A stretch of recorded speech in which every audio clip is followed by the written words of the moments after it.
So yesterday morning, there was a caucus meeting with the Republicans that Madison Cawthorn was not in attendance at.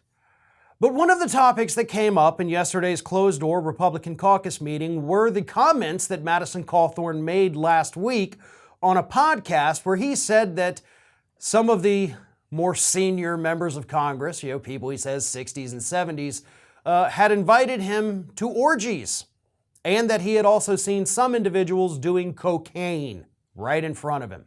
Now let me read Madison Cawthorn's quote from that podcast last week. "I look at all these people, a lot of them that I've looked up to through my life. I've always paid attention to politics. Then all of a sudden you get invited to, well, hey, we're going to have a sexual get-together at one of our homes. You should come." I'm like, what did you just ask me to come to? And then you realize they're asking you to come to an orgy. So pretty shocking revelation, if true, right? I mean, we also have to take everything Madison Cawthorn says with a grain of salt.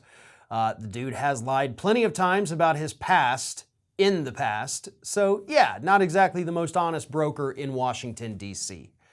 But apparently these allegations were enough to send Republicans into a flurry where yesterday morning, again, they had to have this little closed-door meeting to talk about what do we do about Madison Cawthorn's claims.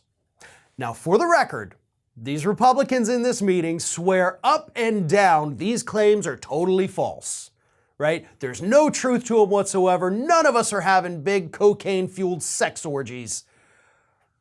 But what's interesting about their panic is that Cawthorn didn't necessarily say it was Republicans.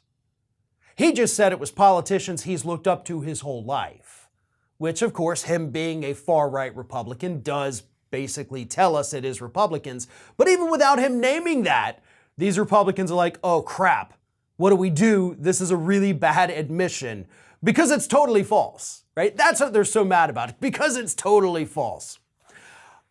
Now I'm not buying it, right? Initially, I thought Madison Cawthorn, dude's clearly lying. But if he were lying, I think the Republicans would be like, whatever, this dude's just full of it, ignore him.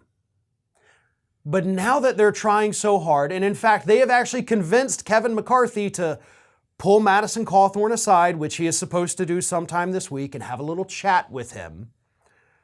Now I'm starting to think that this is real, that this is in fact a thing that Madison Cawthorn was not lying about.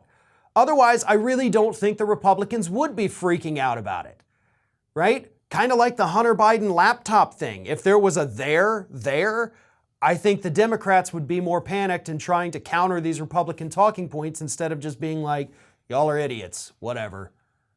That's kind of how you address something that you know is false and isn't even worth your time to repeat or refute. Just let it die on its own. Nobody's going to care about it a week from now, but these Republicans do. I don't know, maybe some of them are mad because they're not getting invited to the parties. I really couldn't tell you.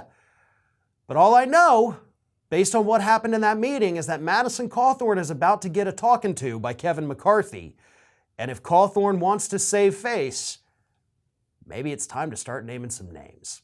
Thanks for watching, and if you like what you saw, don't forget to like, comment, share, and most importantly, subscribe to our Ring of Fire channel here.